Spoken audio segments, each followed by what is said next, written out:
It's just hard to be healthy in the US today. It is hard to maintain a healthy diet. It is hard to get enough physical activity in our days. It's hard to get enough sleep and get enough sleep consistently. It's hard to make friends. It's hard to find the time to spend to maintain relationships and to lead a full social life.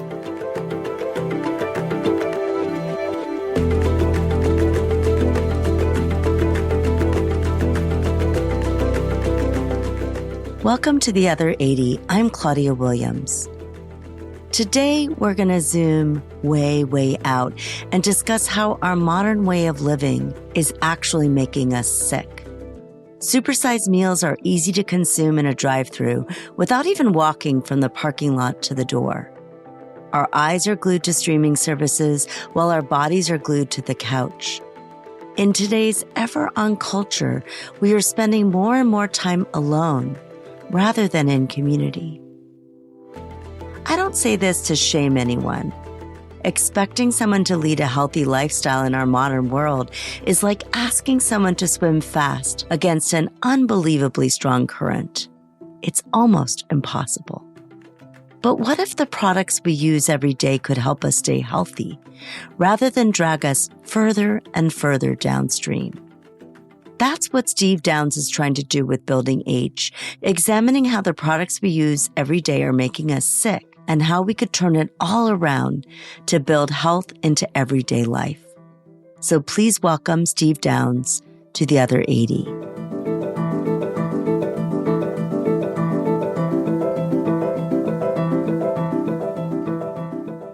Well, I'm going to take you back a few years first, because I think when I first met you, you were serving as the Chief Technology Officer at the Robert Wood Johnson Foundation. And in a time when the organization was going through a really big shift to focus on the culture of health. And I'd love for you to take us back to that time and walk us through what did that mean for the organization and its priorities, and how might that have laid down some of the foundation for the conversation we're about to have? Yeah, so this was probably 10 years ago now that we went into a strategic planning process. We came out of that process with a few different insights, and one of them was a recognition that we've been working on individual big public health problems. So things like how to do something about child obesity, how to make sure that every American had health insurance coverage, how to improve the quality of healthcare. There was sort of this recognition that if we didn't address some of those problems further upstream, deeper in the roots, that whatever successes we might have in them might be transitory or not sustainable over the long term, or not large enough. And some of it led to a much stronger emphasis on health equity, a much stronger emphasis on social determinants of health. But this idea that every sector influences health, whether that's education or housing or transportation, or all of these different sectors, how do we get them to embrace health and to have a more intentionally, more positive impact on health? And around that time, Thomas Goetz had joined the foundation as an entrepreneur in residence. Thomas had been an executive editor at Wired magazine, and we'd gotten to know him there. And so Thomas and I were spending a lot of time talking about this question, and he had really thought very deeply about it and thought about how it's not necessarily these sort of new technologies, these apps and wearables that have the biggest impact on health. If you think historically, it's the big technologies. It's things like automobiles and televisions and computers and smartphones that have created a society that shapes behavior very fundamentally. Thomas also got me to read a terrific book, which is The Story of the Human Body by Daniel Lieberman. Lieberman is an evolutionary biologist at Harvard. And reading this was actually transformative for me. Lieberman creates this context where he says, we have to recognize that humans have evolved essentially into the lifestyle or into the environments of hunter-gatherers. Right? We are actually, from an evolutionary perspective, optimized for that lifestyle. And yet we've built a world that is far, far from that. Right? We've built an incredible modern world with all of its miracles and wonder, but we're not well suited for this world when it comes to health. And then he goes on to sort of say that all of these chronic diseases that we now see in spades, whether that's heart disease or depression or obesity, diabetes, all of these, he argues, are really this result from this mismatch between how we're involved and the world that we've created and now live in. But I started really getting very interested in this topic. And so I had a chance to sort of explore those ideas a bit. And the more I did, the more I became convinced that this is just something I need to work on all the time. This shouldn't be a side hustle. I left the foundation in 2020, and Thomas and I sort of spun up Building H, and I've been working on that full time since. In a minute, we'll talk directly about Building H, but I actually want to read a vignette of something that you are quoted as saying as a lead up to that, because I think it really starkly contextualizes this conversation, where you said very eloquently, we are all swimming upstream to be healthy every day. So swimming upstream to be healthy. And we're swimming upstream against the currents of modern life. Our response is to tell people to swim harder. But what would it take to reverse the direction of the river? What if health actually resulted from our everyday life? But let's talk about those currents. What are those currents in our society? And what are some of the stats and facts that should grab everybody's attention about how life has shifted? Yeah, it's just hard to be healthy in the US today. It is hard to maintain a healthy diet. It is hard to get enough physical activity in our days. It's hard to get enough sleep and get enough sleep consistently. It's hard to make friends. It's hard to find the time to spend to maintain relationships and to lead a full social life. If you think about diet, I think the last number that I saw measured on this was Americans consume about 3,600 calories a day, which is up about 35% since 1960. And 60% of our calories come from ultra-processed foods. And actually for children and teens, that's 70%. I think about 25% of Americans get the recommended amount of physical activity each week. Sleep is an area that really worries me. The CDC says 6 hours or less on average of sleep is really troublesome. It's associated with a whole number of different diseases. In 1960, 2% of Americans got less than 6 hours a night of sleep on average. That number is now about 35%. Wow. And there's a terrible income and racial disparities around sleep as well. So that's becoming even more of a justice issue. And, we're also in an epidemic of loneliness, right? As the Surgeon General has made amply clear. But there's some data from the American Time Use Survey that says that the amount of time we spend socially interacting with others in a given week has dropped by 20%. Wow. Yeah, from 2003 to 2019. And that's pre-pandemic. So that's been dropping as well. What's happened is all of these behaviors gradually, steadily have been eroding over time. And that's sort of run in parallel with the rise of all these chronic diseases. Maybe just to set up Building H a little bit, the premise you and Thomas set out to demonstrate was that the products that we use every day, to your point, the big technology, have an outsized impact on the environment in which we choose behaviors and our behaviors themselves. And that if you could go about and closely examine that, what you call product environment, and in a transparent way, share that with those companies, that we could start to engage in conversations about shifts to those products, shifts in choices among products. So to talk a little bit about that, you and Thomas were there at RWJ hatching this concept. How did it start to gel for you and the kind of first shape of it? I mean, if you think about it, this is a very big, ambitious concept, right? What essentially as we're saying is that the products and services of everyday life fundamentally shape people's behavior, at a population level, and are shaping it, unfortunately, in many cases for the worse. At least in aggregate, they're shaping it for the worse. And so how do you go about shifting that? That's obviously huge. In some ways, the first thing was really just to get the idea on the map, right? I mean, so this is not the way people typically think about health today, and not the typical way they typically think about let's get innovation and technology to solve problems. So part of it was just starting with the evangelizing of it, right? Can we articulate it? Can we write stuff about it?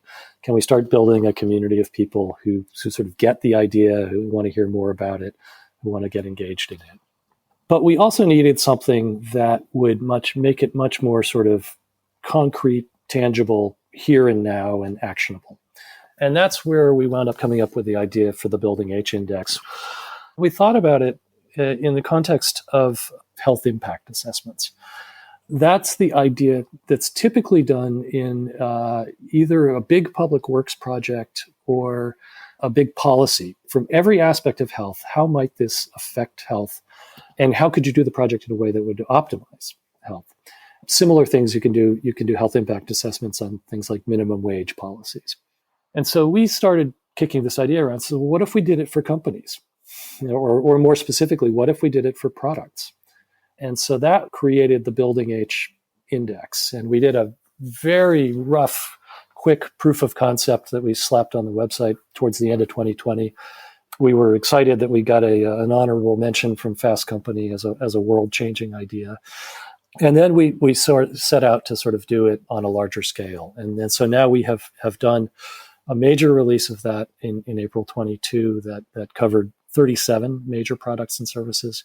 And we are hard at work on a new iteration that we expect to have out in the first quarter of next year, which actually doubles that to 75 products and services and adds in a lot of industries that we hadn't before.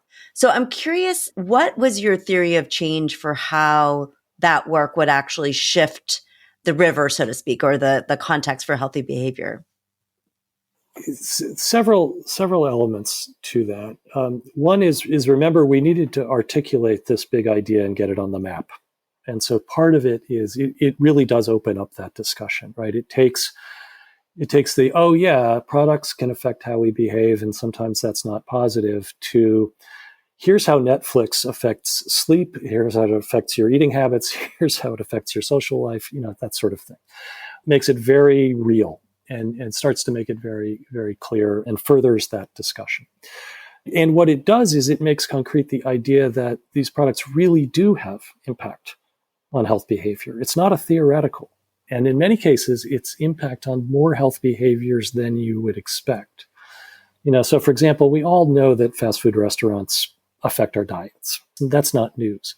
But we actually saw they had pretty negative effects on social interaction, on sleep, and on physical activity, and even time spent outdoors. And so that was another eye-opener. A second piece is to actually engage these companies, right? I mean, these are some of the most influential companies in the world. They are the most influential companies in terms of how we spend our days, right, and that sort of thing.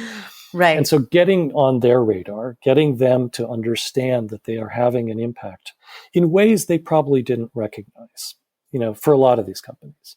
We often joke that we're giving them a pop quiz on a subject they didn't know they were taking. Because these are not health companies. We're talking about companies like Uber, like Netflix, DoorDash, Google Maps is a product that we looked at. So getting them engaged, and our process does very much engage them. So they could see where they have maybe a potential vulnerability, or in some cases, and because not everything we see is negative, right? A potential thing that they could use to their advantage. So that's another piece. The third piece, I would say, in this is laying the groundwork for a different conversation and potentially ultimately different approaches to product regulation. And so if we think about consumer product regulation as we know it is centered around safety, ultimately, right? You want to make sure that when you use a product, you don't have a high chance of some terrible injury that comes from using it, or that it's clearly toxic, right? And you're ingesting something that could harm you quite significantly. That makes sense in a lot of contexts, but in a behavior-driven chronic disease epidemic, where the influences on behavior sort of aggregate and compound. So the way I would describe this is, McDonald's is not responsible for all the food-related chronic illnesses in America.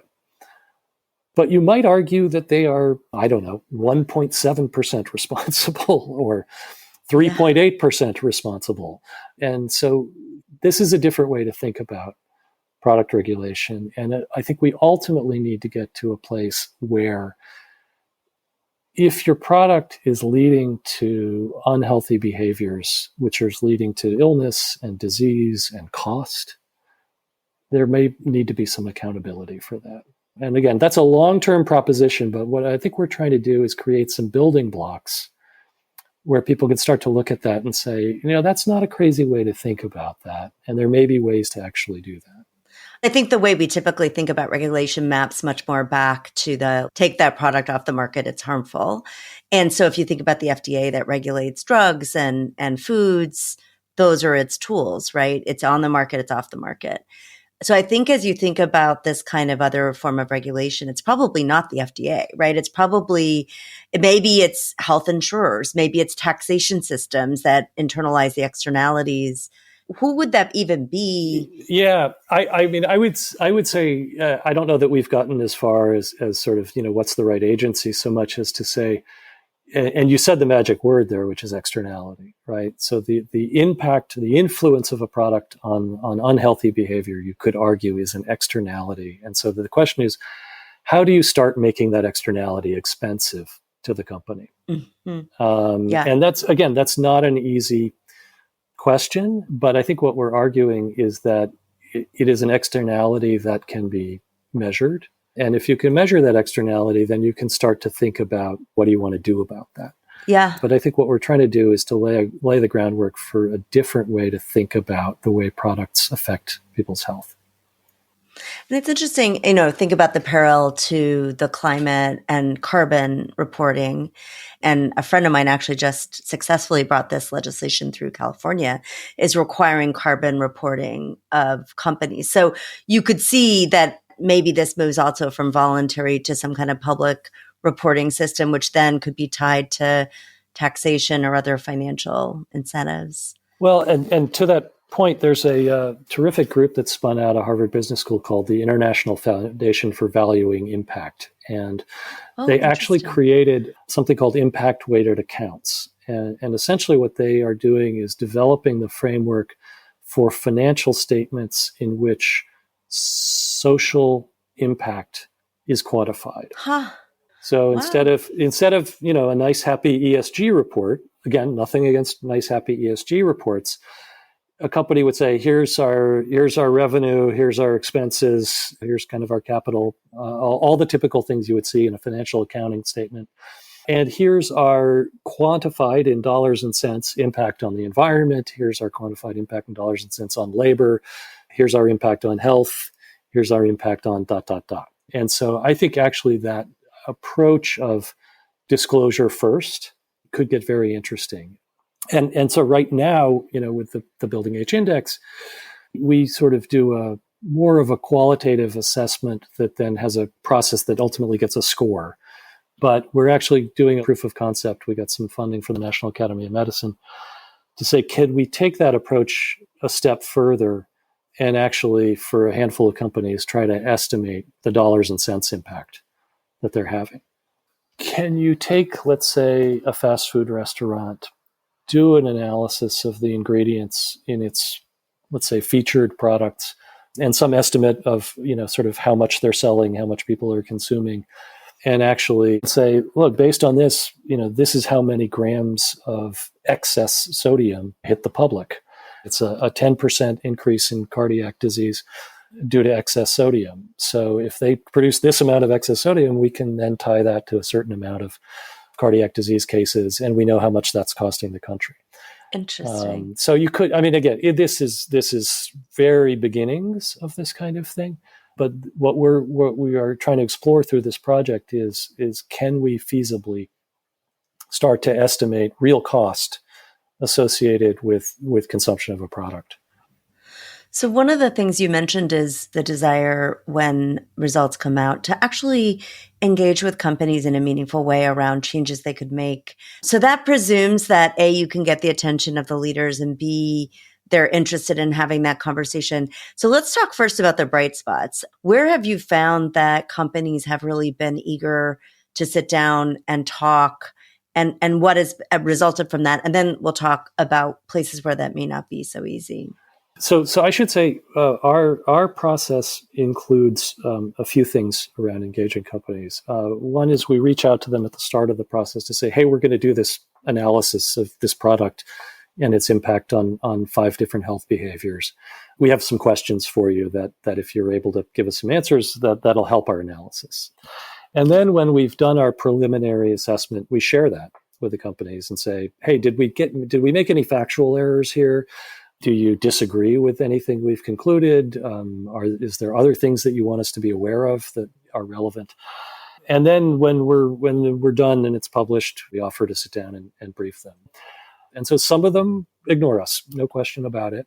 Many of them do engage at one level or another. And it's interesting. It's been all over the map. In some ways, it's almost not neither the size of the company nor, let's say, how they score, has been a predictor of who participates more with us. But we want to be really constructive with this. This isn't about just saying, haha, gotcha, you're doing a bad thing. This is about saying, here's where the product is right now. And here are a few things that you could consider as changes to the product that would yield, a better result on this behavior or that behavior. We try to be humble about this. I mean, we're not their product managers. Right. I mean, the other thing that's been cool is that a number of the things that we recommended in our 2022 release, we're actually starting to see happen in some of the products. I'm not going to say that's because they read our report, they took it to heart, and they immediately got a team to change things. But it is nice to have been on record as to saying, these are some things that could happen that would be positive, and to see some of those come true. Could you give some examples?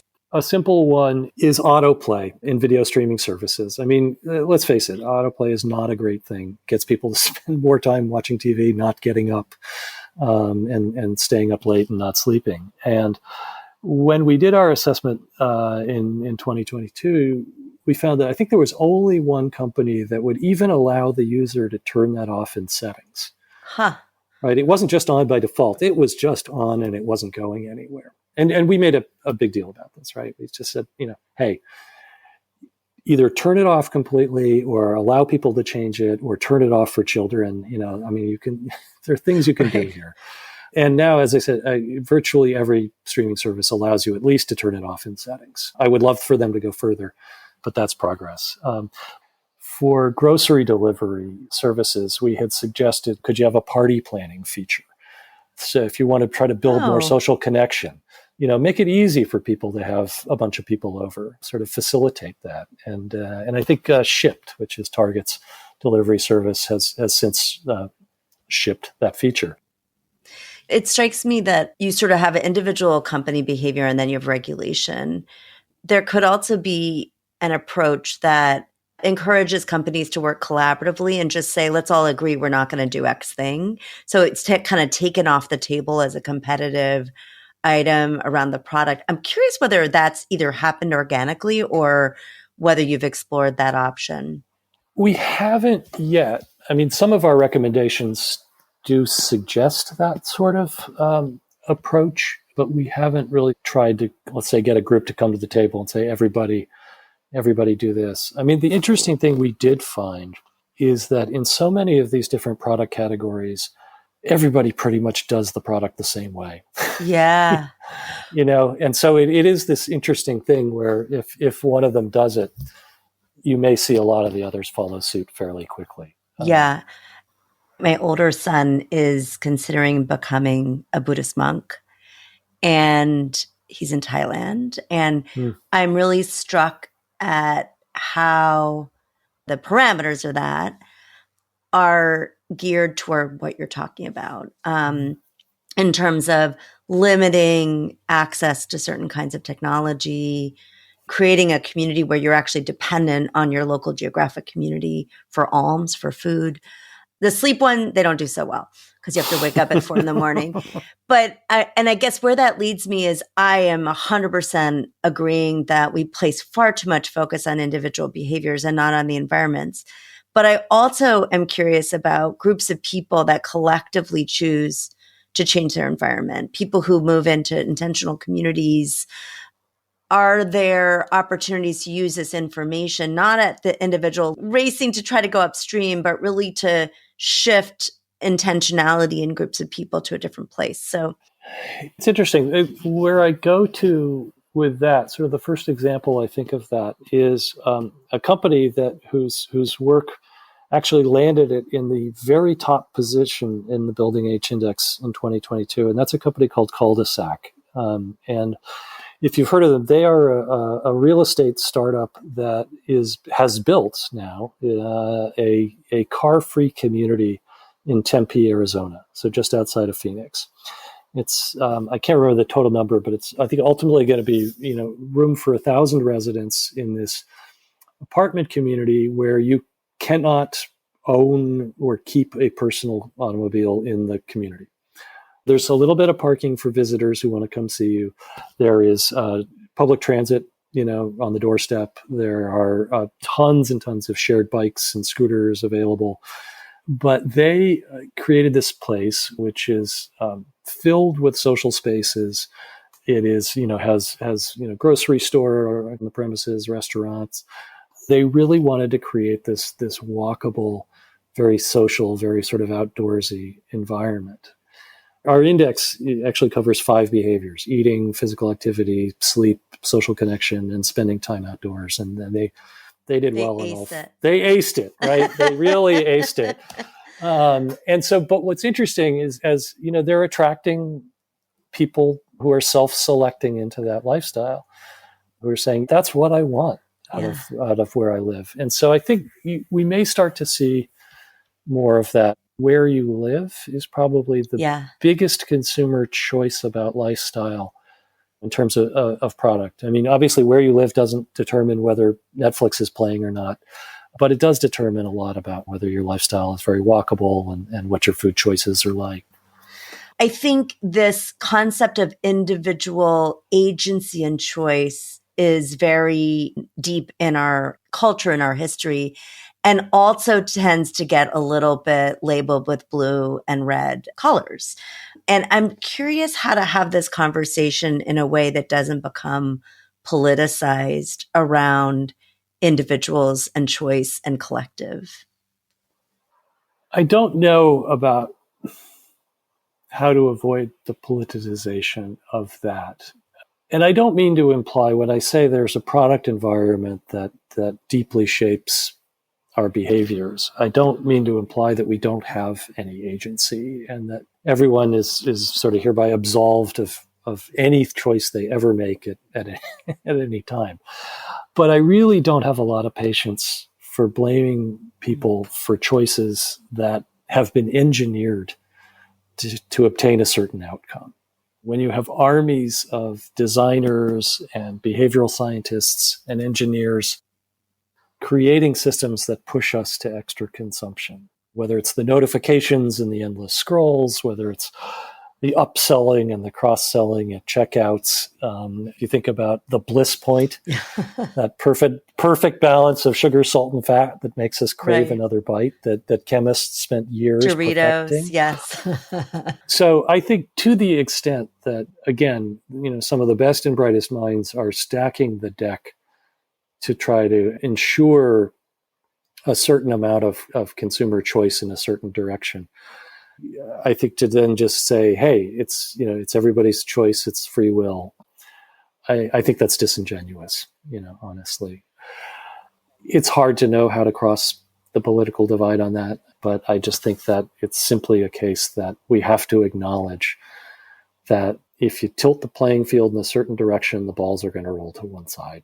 As I imagine starting a company and knowing about your work, it's intriguing to think about starting fresh and saying, like Cul-de-sac did, how could we actually engineer this in the right direction? And I think with housing, there are a lot of just positive externalities that come from creating housing in a certain way. It's a lot more challenging if we're talking about streaming services, whose basic core product is trying to get us to stay in one place on our couch, right? and maybe that just speaks that there are going to be different dynamics in different parts of the economy, some very positive and like kind of dramatically moving a different direction, and some tweaks. Yeah. So there are a couple of thoughts on that. One is you're absolutely right about something like streaming service. I mean, in the end, it's about watching television, and watching television is never going to be a super healthy activity. Now, I should also say, there's nothing wrong with watching television. Television's great. There's so much great television, right? Fantastic. There's, personally, I love it, right? I think the issue is about how do we not sort of over consume, a number of these things.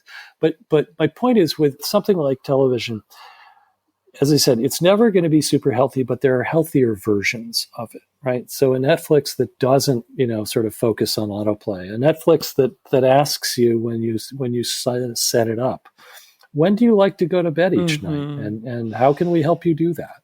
That's sort of a Netflix that says, hey, we care about you. We want this to be a good experience in every way. So there are better versions of that.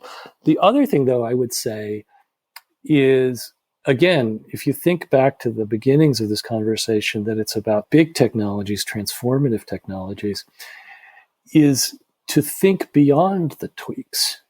If you take something like entertainment, we have been sort of in this paradigm of the way to be entertained is to sit on a couch and look at a screen, whether that was a smallish screen, a giant screen, or now a little handheld screen.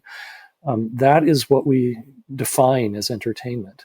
And so I would love to see a Netflix or a Netflix competitor say, we're not in the, sit on the couch and watch a screen business. We're in the entertainment business. And what could that look like? What could a mode of entertainment that is maybe more physical, more social, maybe more outdoors, or whatever. What sounds would like that a festival. Yeah, what is it? Yeah, but I think that's the kind of inspiration that we want to see, which is to say we can do better than just kinder, gentler streaming service. We can really reimagine entertainment in each of these industries. I think it's possible to say, again, push ourselves a little further beyond where we are right now and say, what should we aim for here? We've been doing a little of this. We have a relationship with the University of Washington Department of Human-Centered Design and Engineering, where we've had students do speculative design projects. Because what we want to do is to say, what might good look like in some of these areas? So we're trying to do some work with them, and we've got a few projects under our belt. But we don't want to just say, hey, what's here today is not great. We want to say it could be better in more imaginative ways. I'm going to wrap up with two questions. It's been a wonderful conversation. So this is the part where you help me with my job. I'm really excited to join the team at the Berkeley School of Public Health as the Chief Social Impact Officer. And that's fantastic. I'm excited. And you will be on my speed dial, hopefully. How can universities, and specifically schools of public health, be more impactful in creating the conditions of health in America? So I would love for schools of public health to jump on this issue of the product environment. There is an interesting burgeoning movement, I think, in public health around what's being termed the commercial determinants of health. It takes different forms. The work that we're doing around the product environment sort of fits within that umbrella. But I think it is an underexplored topic for research and for action. I think what's interesting about how we put together the Building H Index, as we try to look at how different types of products influence different health behaviors, one of the first things we look at is the research out there. Mm-hmm. What do we know about things? We have questions like, do e-bikes lead to more bike riding than regular bikes? And in many cases, we can find good research studies. In a lot of cases, these are just good unanswered questions. And so I think understanding that products and services of everyday life collectively form an environment that has such an important influence on health, I think we need to put much more research and measurement on the ways in which it does that. And then I think, taking more action. The kind of work that we're doing, I don't think our long-term vision is to say we want to be the one organization that does everything on this topic, right? What we're trying to do is to say this stuff matters. it can be measured. It ought to be measured, and we can do creative things with it once we do measure it. So we want more people doing that kind of work, more people who do research that is aimed at having an application that it kind of lands in, right? So in other words, it's not just this is an interesting question, which is, I think, often a good reason to do research, but we need to figure out if this is true because we can use it in this way. Yes. If so. Yeah. You know, that, and so, because if we have that information, we can plug it in to this approach. Yeah. You know, so I think that could be really helpful. It might be, well. if you have not already done it, it might be useful to have a prospectus of research questions you'd love answered or addressed. That's an interesting, yes. My final question, which I ask every guest, is what is a leadership lesson you learned the hard way?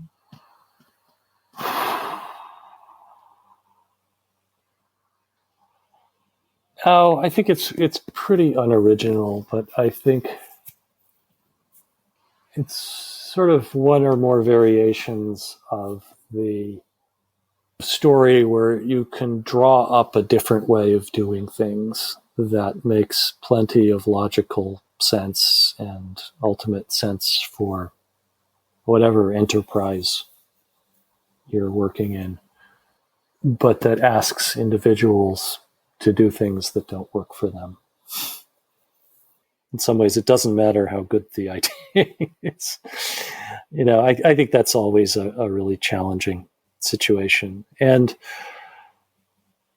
you know, there's an element to this work, you know, that is challenging in the sense that in the game that we have now, it's not always going to make sense for a company to put their money behind health.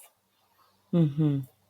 And so that really does then raise the question of how do we tweak the game so that it does make sense for them? How do we tweak the game? How do we make it expensive for a company to ultimately have a negative health impact, or make it super attractive for them to have a positive health impact? Because we can make it clear where a company is doing well or doing poorly as it comes to, you know, the health of their customers, but we can't always make it matter. Mm-hmm. And it has to matter.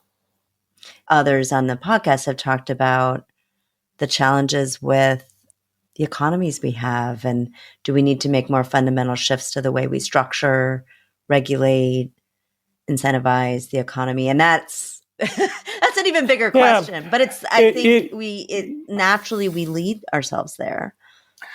I think it comes back to what you said earlier about externalities. The reality is we have a system that works brilliantly at so many different things and kind of falls down in a few key areas, really key areas, like carbon in the environment and like impact on health, of products on health. And so figuring out, are there ways that we can make some adaptations that enable us to do better on things that I think we know now more and more really matter. Mm.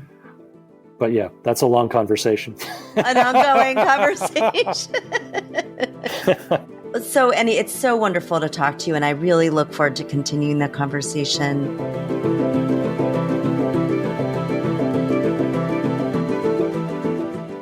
If you've listened to the other 80, you'll know this isn't the first time we've discussed the negative effects of capitalism on health. And yes, it's easy to argue that because of capitalism, we now live in a world where everything we could ever need is right at our fingertips. So maybe we just need to live with the consequences. But that seems pretty fatalistic when we consider how sick the modern world is making us. And these are not just individual decisions. These outcomes are shaped by the very world we live in and the products we use every day. So let's try a thought experiment. What would it look like to use all the tools of society to create products and environments that make us happier and healthier, not sicker and more miserable?